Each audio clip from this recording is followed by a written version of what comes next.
So I'll just go ahead and do a brief introduction. First of all, thanks for everybody being here. My name is Alyssa Mora. I am on the board of Leon, and I will just do a quick intro to Leon for those of you who might not know.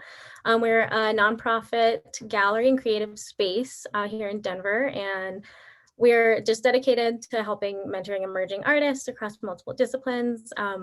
A couple of the panelists have been Leon artists before, so we're really excited to have this conversation with everyone. And also want to give a shout out to Raafi Rivero and his show Unarmed, which is up on view at Leon through February 27th.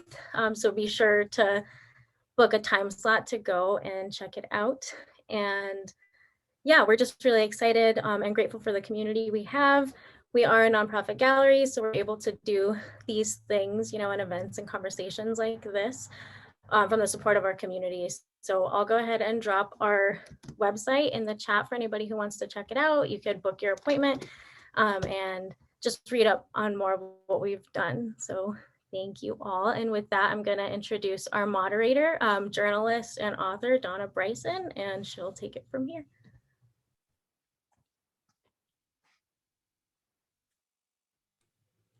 Good afternoon, everyone. I have the pleasure of introducing our artists.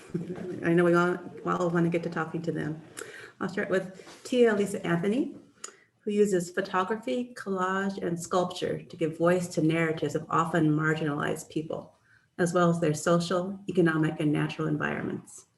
She is interested in issues relating to social justice and identity, in reimagining histories as a means of catharsis, and in creating autonomous spaces for bodies of color.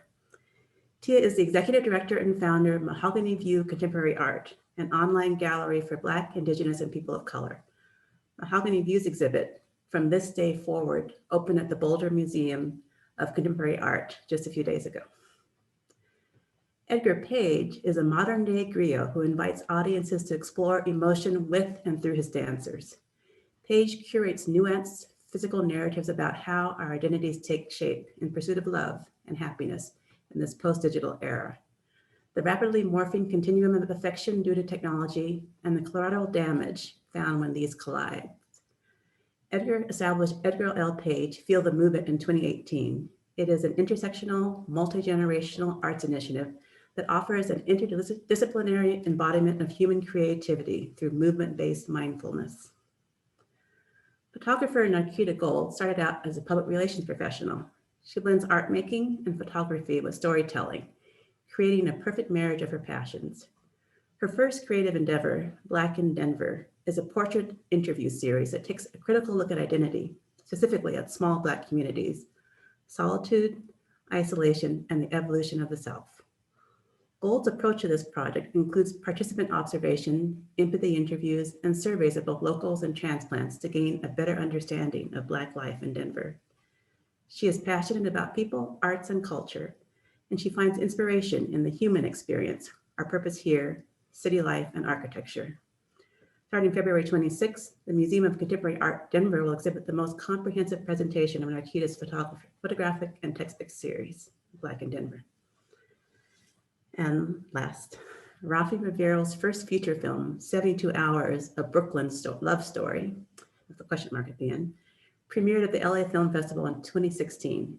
He also has directed numerous shorts, including 2010's Their Eyes Are Watching Gummy Bears, as well as ads and music video. Raafi has a vignette featuring Edgar that will be part of a YouTube original special called Black Renaissance that will be shown on February 26th. Raafi's current show at Leon, Unarmed, draws on all kinds of things, including his design background. I'm going to start off with some questions for each of the artists and some questions for the artists in general, and I hope that kind of sparks your curiosity, and I hope to get lots of participation and questions from everyone taking part in this Zoom. My first question is for Raafi. I'd like him to tell us a bit about Unarmed, and I'd also like to hear what you have learned about the moment America is in now as you travel across the country creating unarmed street installations. So thank you, Donna. And first, I guess what I'd say about Unarmed, if you haven't seen the show, is that it's a series of sports jerseys dedicated to victims of police violence. And so I did the first design in 2013, dedicated to Trayvon Martin.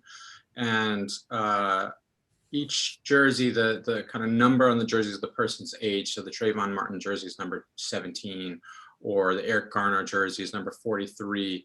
And it's in the colors of their local sports team. So Eric Garner's closest sports team was the Staten Island Yankees, which was a kind of minor league baseball team. So it has the kind of Yankees pinstripes or the Sean Bell jerseys and the Knicks colors. So that's the kind of code of Unarmed. And if the person was shot, then I put stars on the jersey for how many bullets. So the Breonna Taylor jersey, number 26, University of Louisville colors, 8 stars.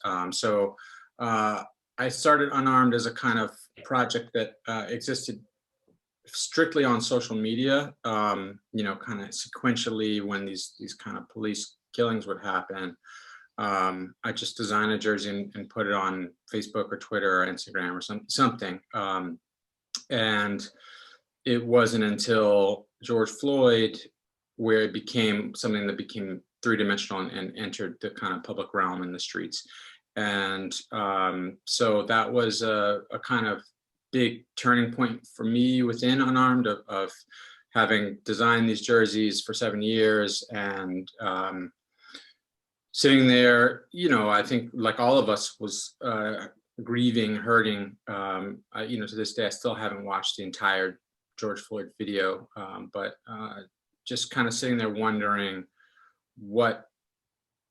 whether I would jump back in with this project. And it kind of, you know, it took like a week and a half of just whatever I'd been doing on it stopped. And then finally I just got over it. You know, it's basically like, you know, nobody else is going to design a jersey for this guy. So, you know, I guess, you know, it's the least I can do basically. And so I did the George Floyd jersey. And from that moment, it's like, a lot of things happened. One was immediately after the next day, a friend of a friend who owned a printing company was like, let's print these. I had, you know, are you interested? And I was like, absolutely. We printed them, put them on the streets in Brooklyn. We were on the news 3 days after that. You know, the next day, another news, you know, just all kinds of stuff happened, including, you know, every single time I put them up, people ask like, can I buy this? And, you know, and you see people taking pictures and stuff like that, which led me to a series of conversations about trying to actually get them manufactured, and ended up having these collaborators who've been working with me over the last, say, 7 months in terms of trying to turn Unarmed from this kind of two-dimensional art project that was only on social media. Then it was only on the streets. Now it becomes three-dimensional. And so to answer your question, the kind of response I get again and again, and first I did Unarmed in Brooklyn where I lived, and then in Manhattan, and then I was like, well, what if I went to Louisville and Kenosha and Minneapolis and Aurora and just installed the jerseys more? You know, it's people just stop and they ask and they take pictures. And, you know, when I put the Elijah McClain jersey, I went to the memorial site in Aurora, put it up there. Very emotional place, very small, kind of surprisingly small memorial to me. You know, it wasn't even 30 seconds later, a car just made a U-turn and this brother like rolls up to me and he's just like, yo, like, what is this? You know, can I get, you know, blah, blah, blah, you know, what are you doing? And so my response has been just that, you know, each city I've been to those 5 places, is grieving in its own way about this problem, which is that Black people are being killed in disproportionate numbers by the police. And we know it's a problem, and we know that there's no like easy, it's not a policy fix. It's just pure racism when you boil out all the things. Everybody knows it and is hurt by it in some way. And they're looking for a way, I feel, to grieve. In addition to the fight and the, you know, go out in the streets and call your congressman, all this stuff that we have to do to change life, people are also really hurt by the fact that our lives are regarded with less value in society than other people's. And, you know, 2 people have cried in front of me. Lots of people have written me that they cried, so it's emotional for me to do the work.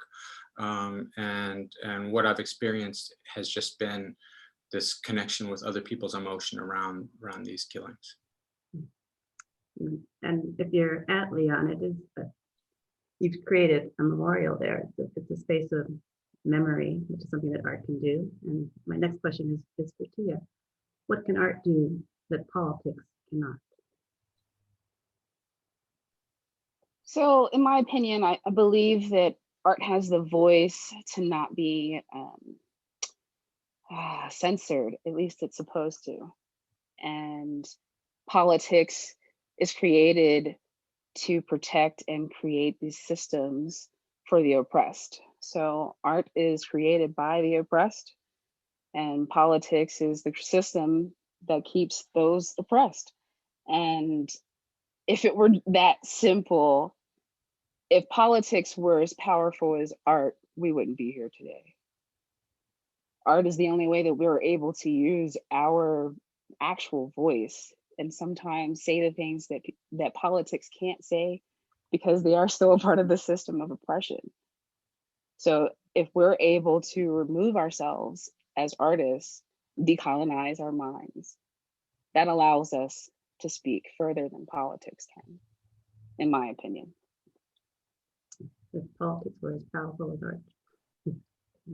Throwing down the gauntlet there. Narkita, you have said that you believe that representation matters, and seeing ourselves on the walls of museums and galleries is impactful, especially to our little ones. Can you expand on that idea a little bit? And are there instances in your own life or from the lives of people you've interviewed for Black in Denver that underline your point? Yeah, so I really think about the media and how it shaped narratives about who we are. And I think it's really powerful for us to see all these different types of people represented in these spaces because we belong in these spaces. And I think when we can see these different narratives and see that we are a spectrum and that we have all these different narratives and different experiences, that it truly is okay to be who you are. And it's okay to express yourself as you are. Because I think that's really important to like tap into that individual person and to express that. So when I really think about just seeing our faces, hearing our words, we really can change the narrative about what it means to be Black. Yeah, and again, if people have a chance to go to Leon, you'll see that Raafi picks up some of this theme too of representation and being who we are, wherever we are. Edgar, I've covered protests against police violence and in support of Black Lives Matter. The protesters sometimes pause to dance, and I've seen those Cupid shuffles to be moments of healing. What can you tell us about the power of dance to heal the mind and the heart? You know, that is such a beautiful question. The movement in our movements, so civic, civil, political, has always and continues to be embedded in the vernacular of the people who are right there on the ground, who are doing the work, who are asking to be heard. It is so incredibly visceral. And so what we're seeing with this movement that's coming through, which always happens from, I think most notably, we can see the association of movement and movements together, which is a big area of my focus in the 60s, where you were seeing new dances come out every single week, and you're seeing them on Soul Train, but you're also seeing them happen in the streets. Of people are heeding the call that says, you know, we should be dancing in the streets, which is a call to action, which if you're really listening to the song, it's saying, get out there, march, protest. I think that the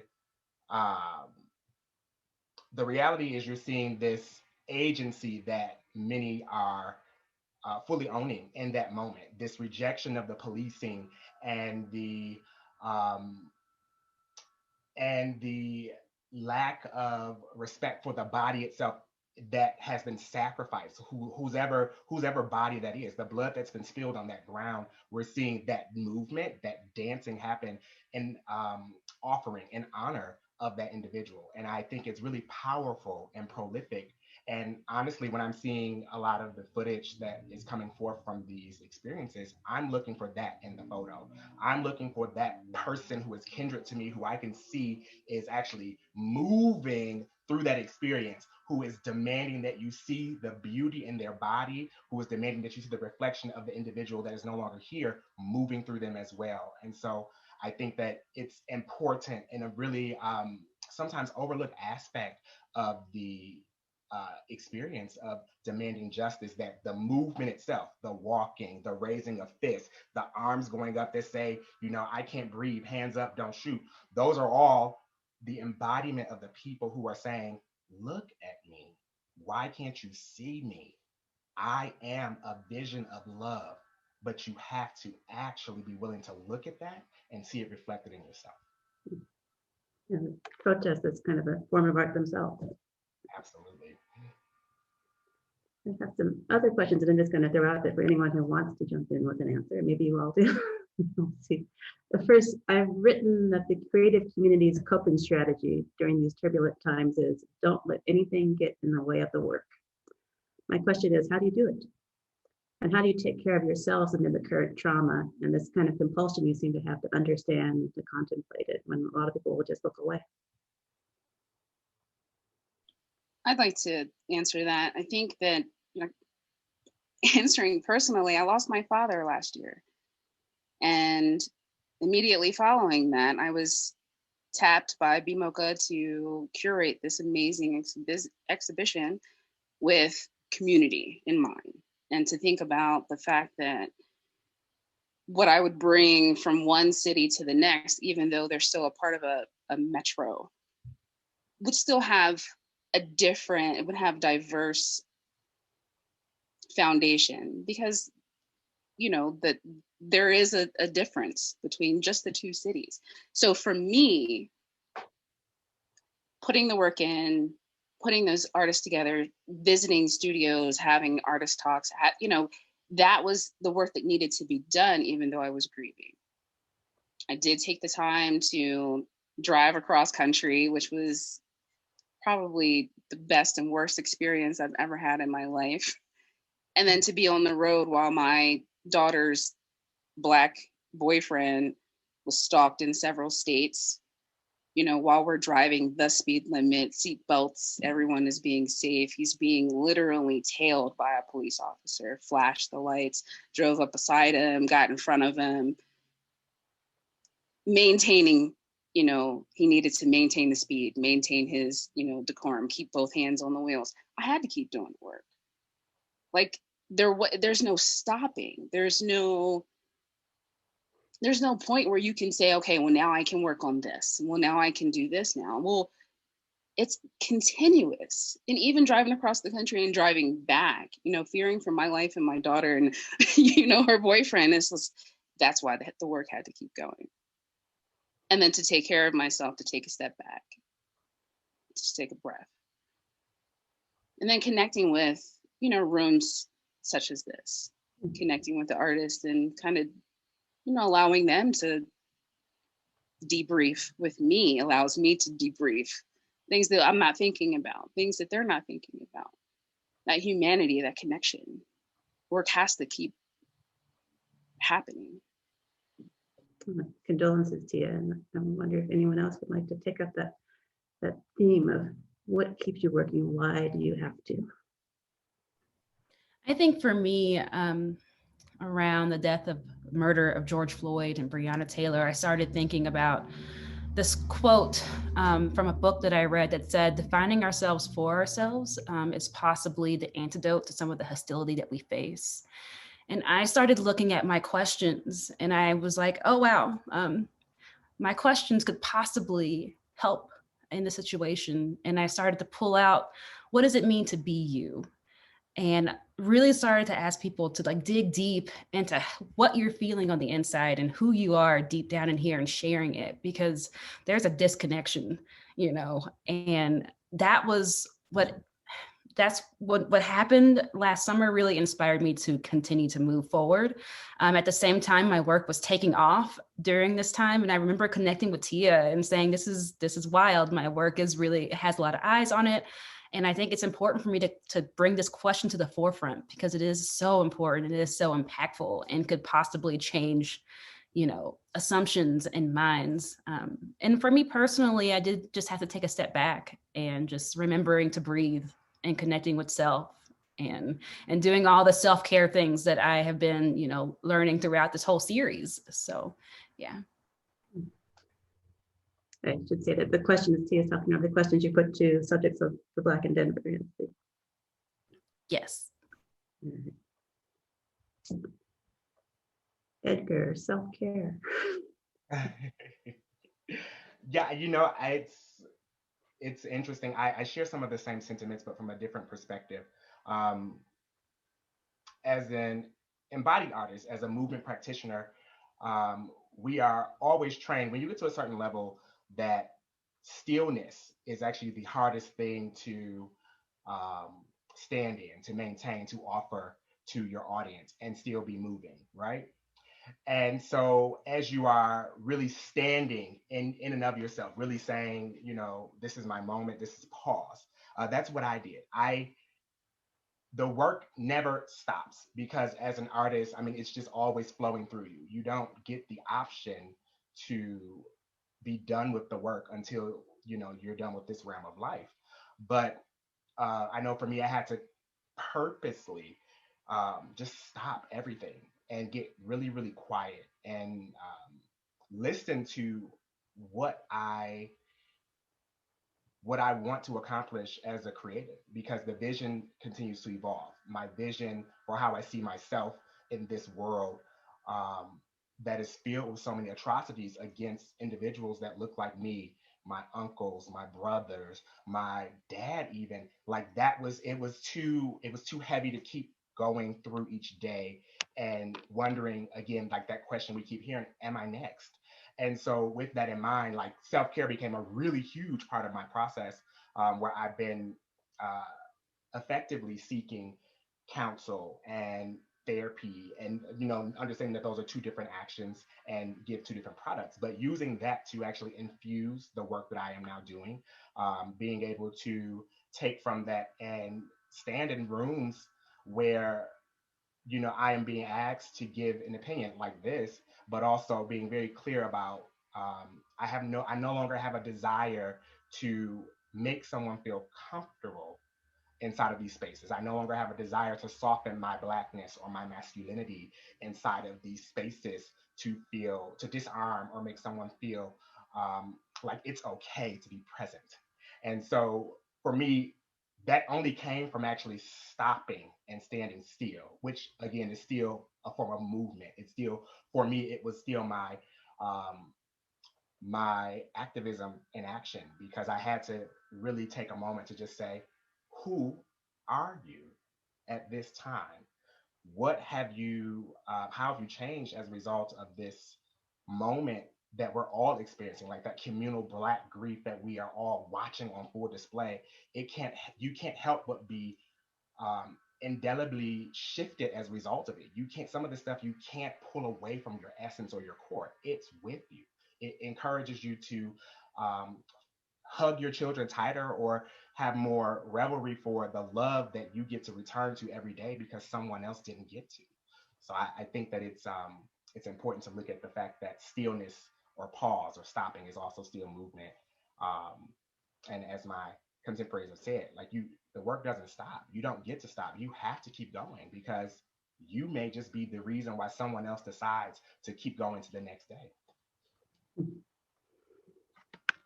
Raafi, do you want to weigh in a bit? I know that you've told me that you want the killings to stop, so you can stop making the jerseys. But what keeps you on? I mean, I think there's like a weird trick, where at one point, something bad happens and you sit there like, oh geez, am I going to do this again? And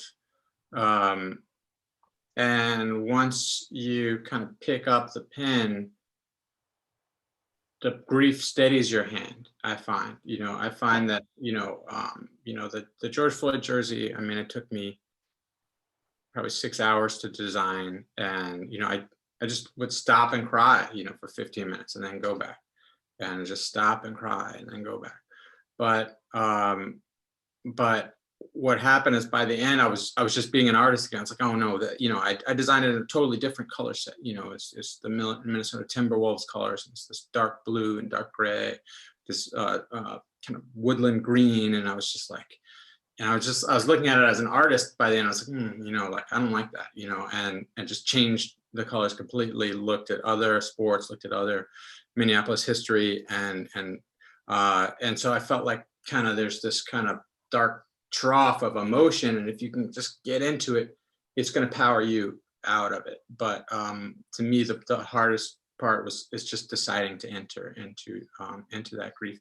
And I think what my guess is that people, what they rely on artists is for us to do that for them, because in life, many people feel the same things, but their job or their way of participating and healing isn't through aesthetics and isn't through kind of that thing. And so now it's kind of like, well, you know, it hurts and doesn't ever stop hurting, but at the same time, it's a privilege to talk to this story and communicate and commune with it and take some of its grief in through the skill set that I've developed over time, which is, you know, just picking the right color blue, you know, and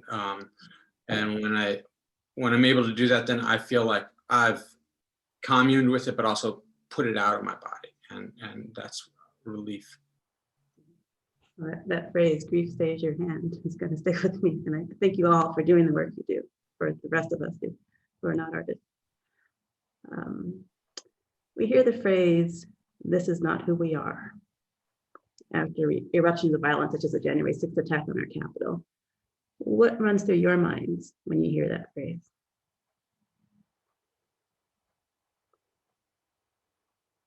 Can I give you an eye roll emoji? You can just roll your eyes. Yeah, I mean, just driving through Colorado, being so far removed from the East Coast and the South, and still seeing Confederate flags and, you know, encampments and farms, and, you know, last summer was an experience for me. Most of the country looks like this. This is who we are. Why isn't it? Why are we trying to defend something that is not real? Like, well, yes, it is. You know, we're still having conversations about, you know, the people that are calling the police on Black families barbecuing and simple gestures and being in public, or running for that matter, and not coming home to your family because you're Black, or running in a neighborhood. This is who we are. You know, and I think it's you asked earlier about what politics and art, there's a difference. Because politics isn't looking at the names and the numbers, excuse me, they're looking at the income and the votes. So for me, art and artists, and what Raafi has done is really shine a light on those that are losing their lives and making them actually, you know, these individuals and not just a slogan. This is who we are.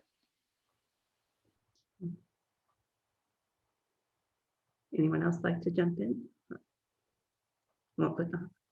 Sure, I'll get in there. I think it's important to continue to realize that, like many things, as you are really dissecting um, the reality of the American dream, which has become the American nightmare for many, identity becomes a form of currency. And so when we're saying this is not who we are, it really does depend on how you've been allowed to place value on your own life, how you've been allowed to actually look at what you can and can't do. For instance, driving down a road safely with every single rule we've been taught and still being targeted. Um, in my case, I had a moment where I was walking through King Soopers with a mask on in the beginning of this pandemic experience and being targeted by a police officer, whereas there are so many other people who are here in the ballpark neighborhood walking around with a mask on, but I was the one Black person who's being targeted for doing the same thing that everyone else is doing.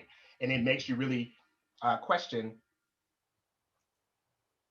again, what is it about me in this space that makes me or has me perceived as a threat? So when we are hearing it's not who we are, it, just like my colleagues have said, it really is who we are. But the unfortunate thing is many have not come to terms with the fact that we wear so many masks, both literally and figuratively now, but because that mask is so, it's become such a imprint on us, we don't even understand that we aren't seeing ourselves fully because the mask is so, it's like the best possible shade of foundation ever. It's blended so good that nobody will ever know. But at the end of the day, when you are stripping yourself, when you're getting bare, when you are taking off all of that armor, because that's a part of it, the armor that you put on to go through the day,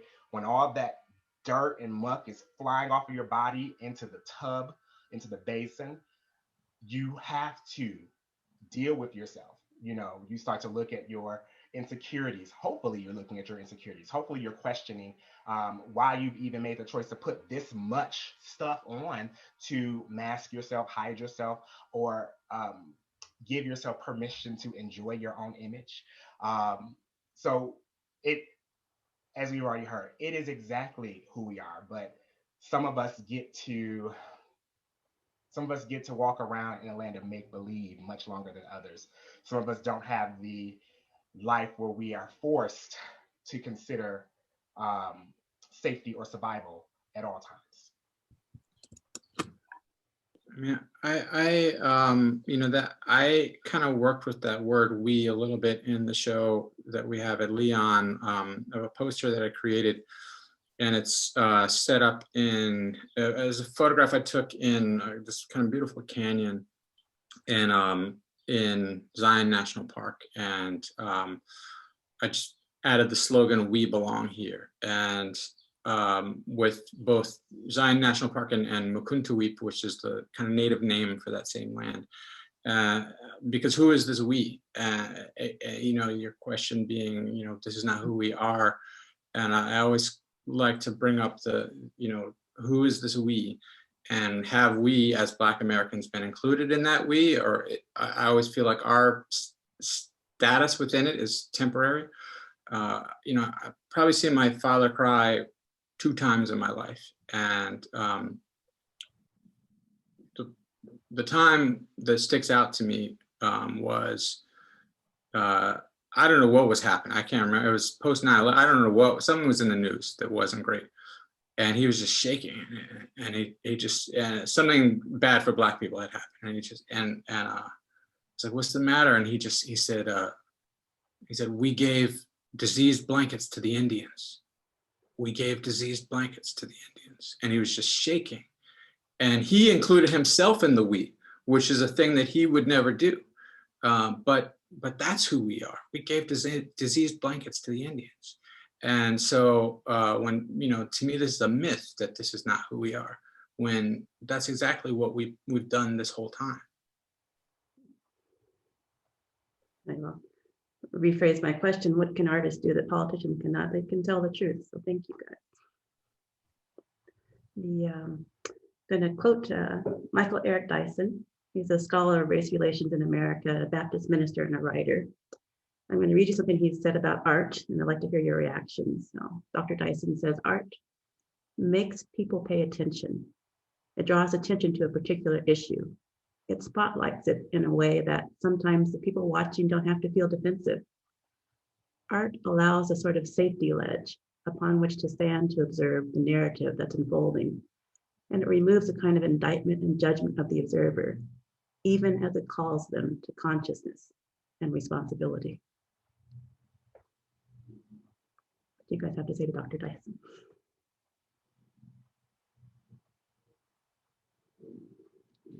All right, I'm always going to speak up first. Okay. Someone's got to start.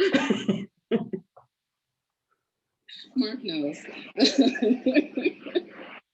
I think, in response to Dr. Dyson, I think that is absolutely relevant.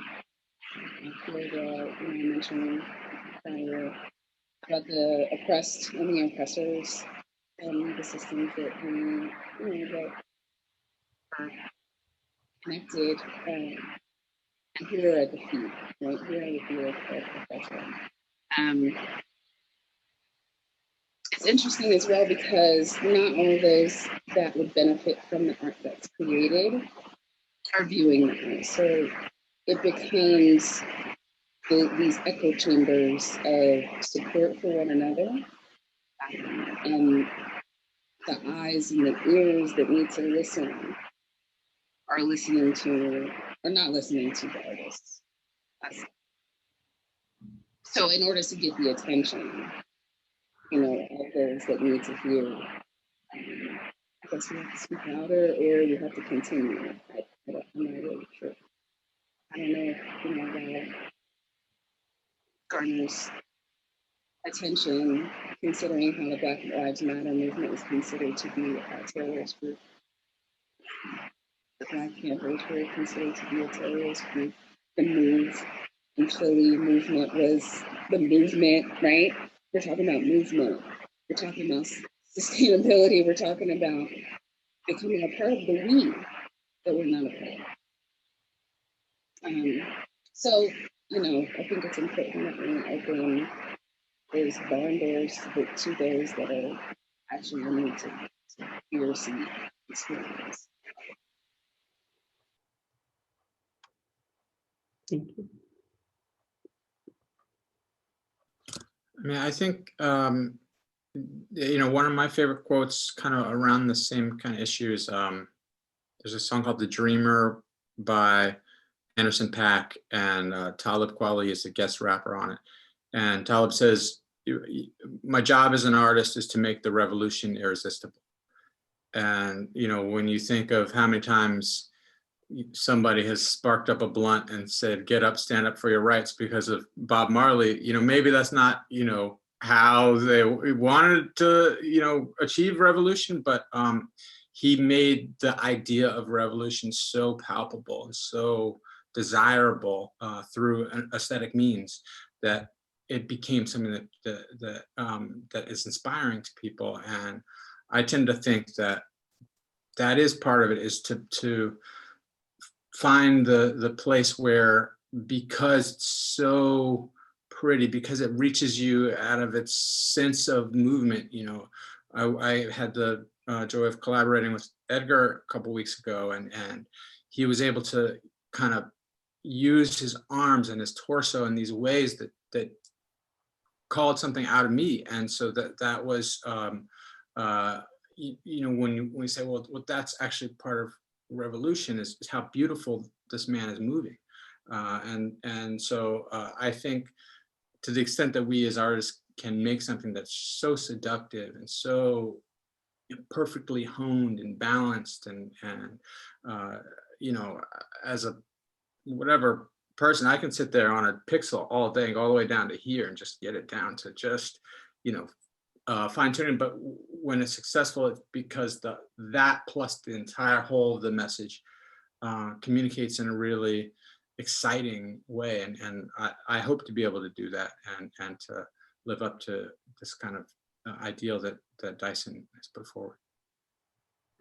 Yeah, I can chime in also. I'm working on a new piece that really addresses the invisible, heavy cloak of oppression and how we liberate ourselves from it. And it is for the Black community. It is for people who are oppressed. And I hope that I can deliver that message in a way that, sparks a revolution, sparks liberation. Yeah. I'll jump in at the tail end of that. I think what everyone has offered was absolutely beautiful. I think the quote itself is really quite prolific in its eloquence. I think as artists, we tend to amplify the human condition, whatever it is, even the stains that we are all trying to hide up underneath something, right?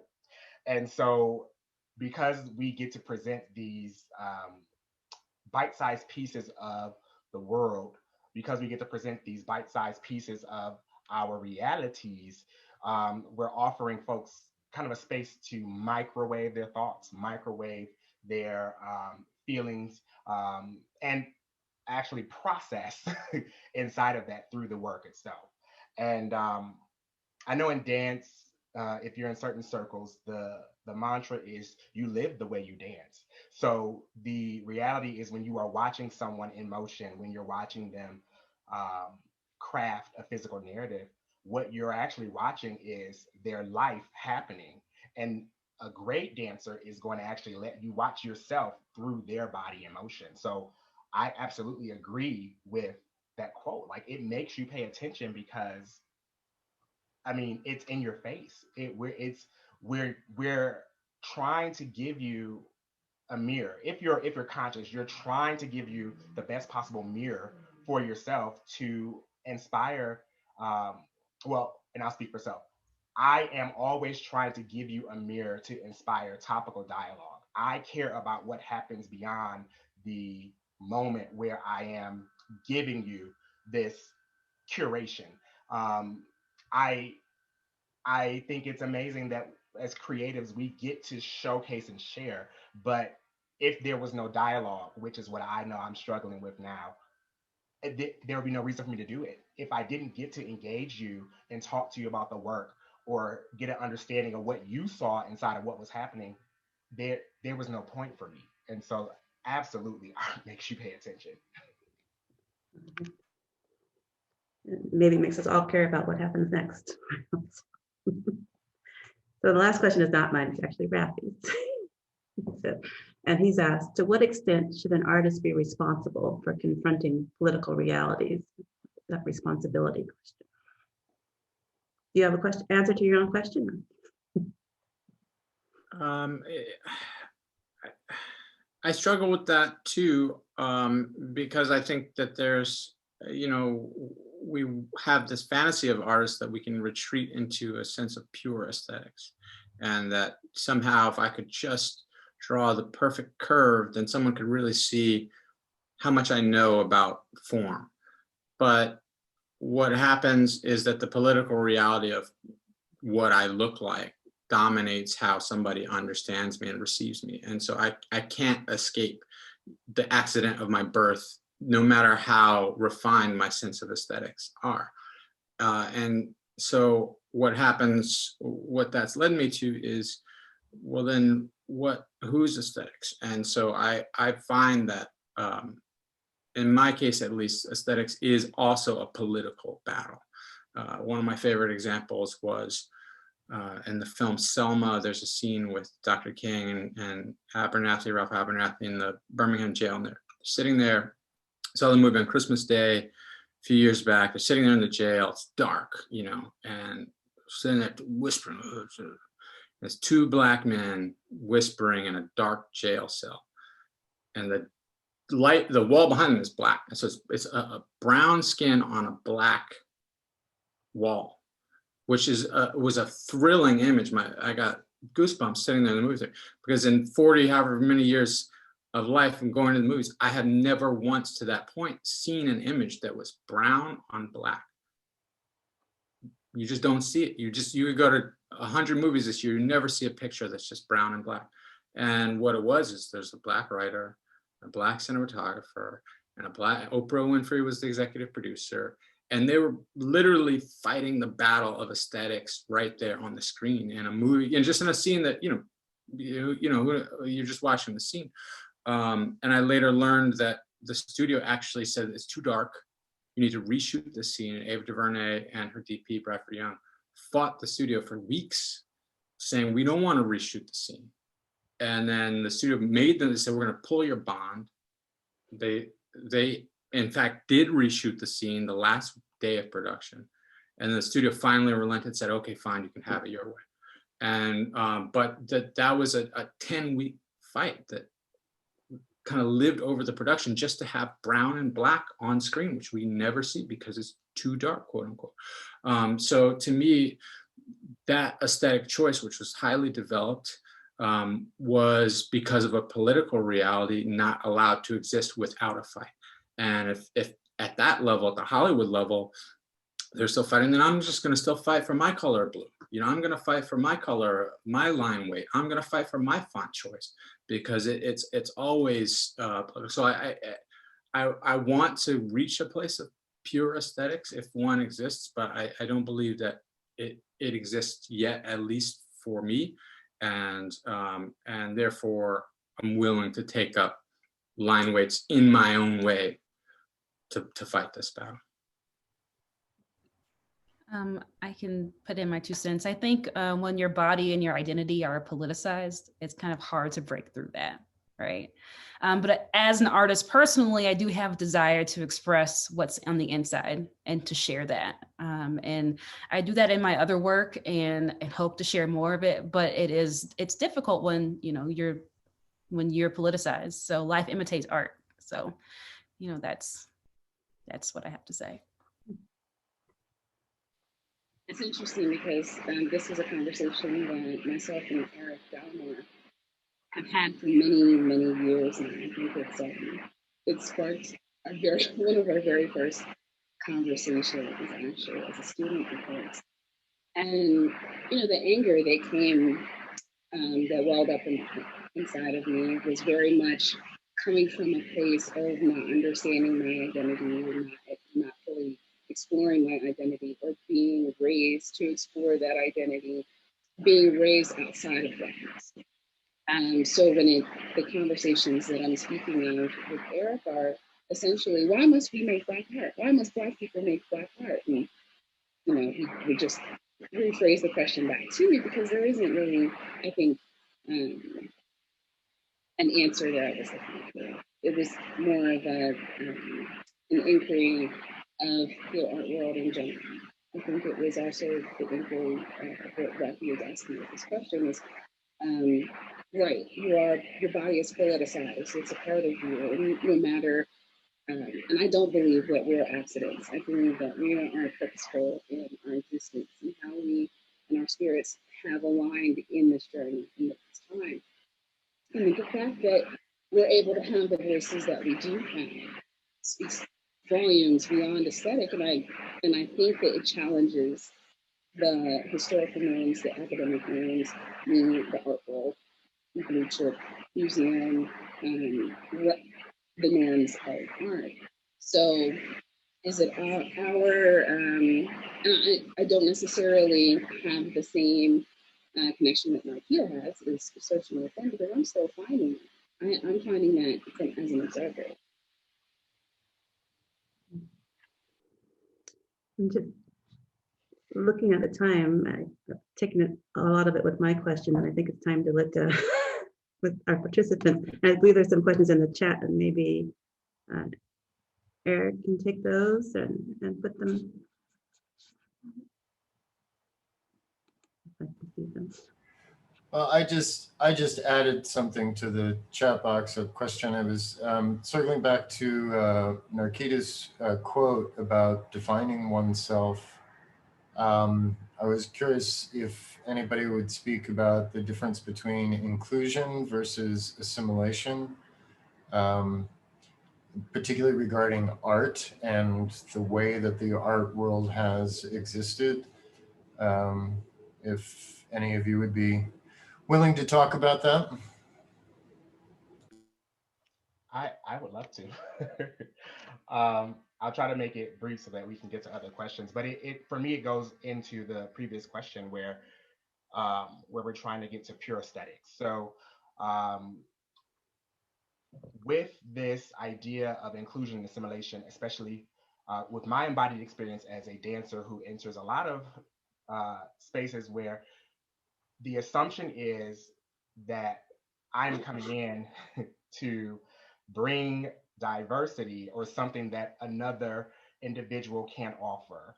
And the assumption is also always in very Eurocentric environments that my experience is only rooted in hip hop, jazz, and modern dance. Literally, and again, going back to identity, I have curated a fabulous resume. And I can't tell you how disheartening it is when there are times when I will have people who I am working for, who I've worked for years, who will come and make comments to me that let me know I was not hired because of my skill or this resume or this identity that I've put all this time into creating. I was hired because I check off these boxes. I'm the dancer, I'm the teacher that's going to offer these children who haven't had the experience to shake their booties to certain music. That's why I'm in the room. That's why I'm being included. That is what you think of me when you come to me and say things like, well, I know you've never taken a ballet class. I have an entire degree that's rooted in ballet, modern, and jazz equally. But what I have discovered over the last 5 years, especially, is that most people aren't even looking at the fact that that is who I am and what I come from. What they're looking at as they're looking to curate these post-racial environments for artistry to develop is to just get someone in who checks off all the boxes, who can give you a great visual for social media. And so when I'm looking at myself assimilating these spaces where I turn around and realize, oh no, you are literally tokenized against you didn't consent to this. You literally just realized it. A lot of previously, prior to everything that's been going on, I just accepted and tried to figure out how to create change there. And now I'm like, I'm going to be the one to say it. Fuck that. I'm no longer open to that identity or reality. I am not going to hold your hand and help you understand why this is an issue or a problem. At this point, when I recognize it, I just walk away. And I've been talking about like burning bridges and things like that. And I get it. There's a certain there's the respectability politics that come in play. But at this point, I'm looking at that like, let those things burn down and let the fire from those bridges that I'm burning light the way for me to move forward. So the difference between inclusion and assimilation is really in how you're looking at bringing me as a creative or an artist into the space. What is it? What is your intention? What is your goal? What was the real reason that I was brought in here? Are you simply trying to meet the needs of your grant requirement by asking me to step into the space? Or are you actually looking at what I can offer or how I can change the lives of these individuals, young people, or what have you? And at this point, I don't want to be included because I bring the Black experience. I don't want to be looked at as the one to represent every single Black dancer or I just I find myself circling back to this point like the song that we heard over and over again in the 60s. We, as if I was there. Maybe my spirit was there, but I wasn't. We shall overcome. Well, when? How much longer do I need to wait?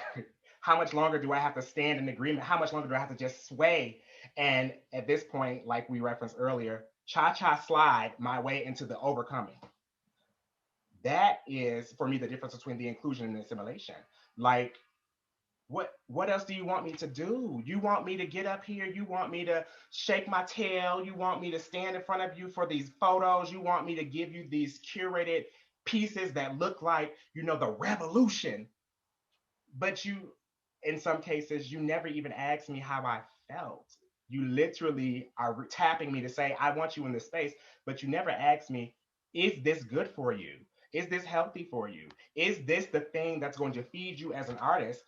And well, quite frankly, you never even offer me a check to stand there to be the Black face for you. So for me, that's the difference. It's so much, it's so textured and varied, and it's a little bit more insidious than just, I mean, these words, they're beautiful words. They have such strong and powerful inclinations for anyone who uses them. But the reality is most of us ignore the fact that in order for either there to be inclusion or assimilation, you have to really look at how you are positioning the body, the face, the artist, the individual that you're asking to usher that in. Why am I going to steward this for you if you actually haven't done the work to create a space for this to manifest or develop? So that was a long one. I'm sorry. I just have a little statement. It's kind of like, you know, relate things. And it's, for me, that's like the inauguration, right? So inclusion was having Jennifer Lopez sing This Is Our Land. Assimilation is having Howard University play Lift Every Voice from a bell tower with bad sound. Like, why? That's all I'm, that was not valuable. I don't know who else caught it. I'm a details person. I saw what happened. Inclusion would have been an artist of color singing with everyone else on stage. And, that would be inclusion.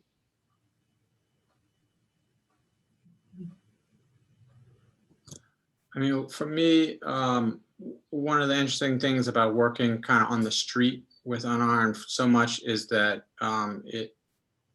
it debates the use of space in terms of as an artistic place.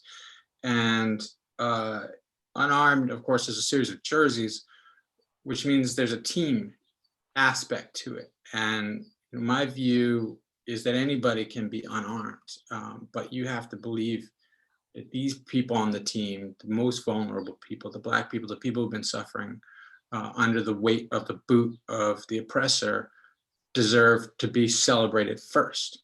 And if you can believe that, then you can be on the squad. And I'm really proud of the fact that Robert and Rick, my primary collaborators, are Latino. Lalithra is Sri Lankan. Eric is white. I'm Black. My mom is Black. You know what I mean? Like that's our squad. It's like anybody can be on Unarmed. You just gotta see the truth. And to me, like kind of reversing the polarity of assimilation and inclusion to not be like looking at art world as something that has traditionally excluded us because of all of the other systems that have traditionally excluded people of color. It's like, well, let's just create a new thing, and people have to want to be a part of that. And going back to this debating of the who is the we, I find that to be a interesting and powerful way to create. And I hope that other people feel that too from the work, and I want to continue working in that mode. We're coming up on our hour, and I really want to thank our truth tellers, our fire bringers, our artists, and just thank you all for sharing with us today. And I believe Eric might have something to have a wrap up.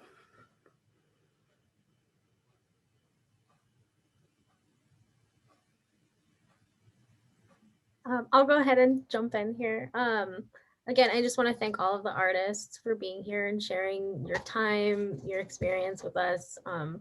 Leon is honored to, be able to know you and work with you in order to accomplish this work that we're all doing. So, thank you again. And just for sure, if anybody wants to see Unarmed, definitely check out leongallery.org to apply for an appointment to go and check it out.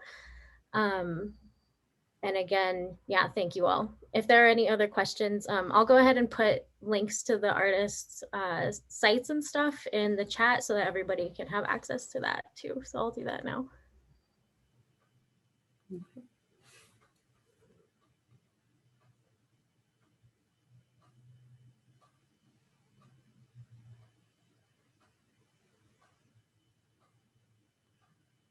Yeah, and if anybody wants to, if anybody has a few more minutes, maybe wants to get another question or say anything else, feel free. I just like to let everyone know that the exhibit in BMOCA from this day forward is posing these very same questions. Narkita Gold is one of the artists that has so graciously shared her work in this time. I'd love for everyone to check it out, and we can have another conversation.